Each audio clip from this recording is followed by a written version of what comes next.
अच्छा, लोग कहते हैं कि यार आप मुसलमान हैं। मैं कि बेशक।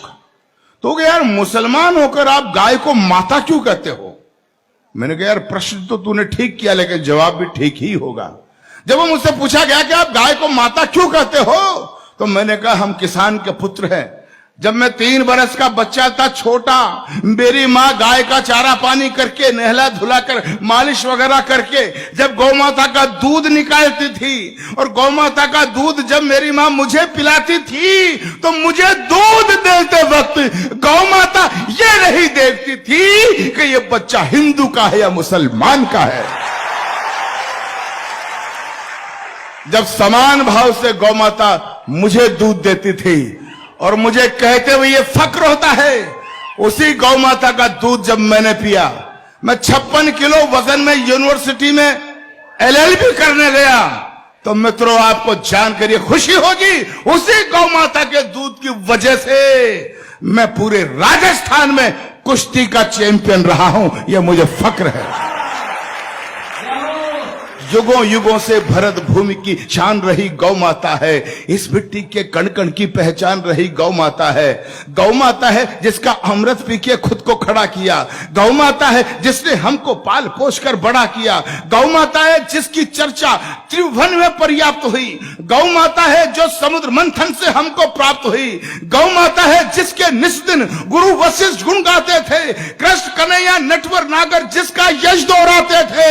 हम ऐसी गौ माता को अब मुझे ताकत देना, मेरे संकल्प को हम ऐसी गौ माता को अब नहीं भटकने देंगे। और शीश भले कट जाए लेकिन गाय नहीं कटने देंगे।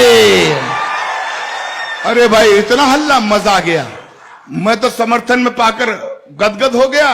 लेकिन इतनी कविता मैं रायबरेली में बोल रहा था पिछले महीनों, इतनी बोली कि मेरे समुदाय का एक आदमी आ गया टोपी ओढ़कर, जालीदार बनियान पहनकर, हाथ में चारू छुरा लेकर, बोला, चाकू छुरा लेकर बोला, अच्छा मियां गाय को माता कहेगा, गाय के अवध्य की बात करेगा, अगर दोबारा बोला तो तेरी जुबान काट ली जाएगी, तुझे गोली मार दी जाएगी।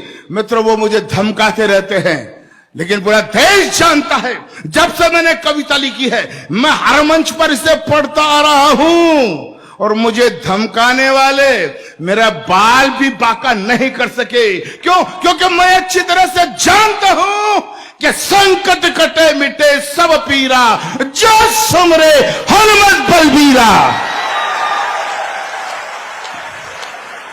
जिस आंगन में गाय नहीं वो घर भूतों का डेरा है।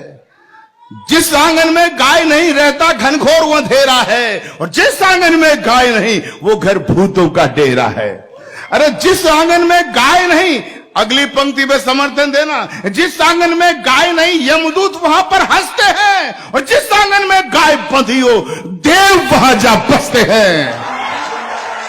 भाई मजा आ गया इस गौ माता की कविता को इतनी शिद्दत से आप सुन रहे हैं कि जिस आंगन में गाय नहीं रहता घनघोर अंधेरा है। जिस आंगन में गाय नहीं वो घर भूतों का डेरा है। जिस आंगन में गाय नहीं यमदूत वहां पर हंसते हैं। तो जिस घर में गौ माता हो वो घर फूले वो फलता है। जिस घर में गौ माता हो खुशियों का दीपक जलता है। जिस घर में गौ माता हो उस घर के भाग संवर जाते। गाय पूंछ को पकड़ लोग वैतरणी पार उतर जाते। तो गौधन का वध करने वाले, गौधन का वध करने वाले द्रोही कंस कहते हैं, और गौपालक के घर में बंसी नटवर श्याम बजाते हैं।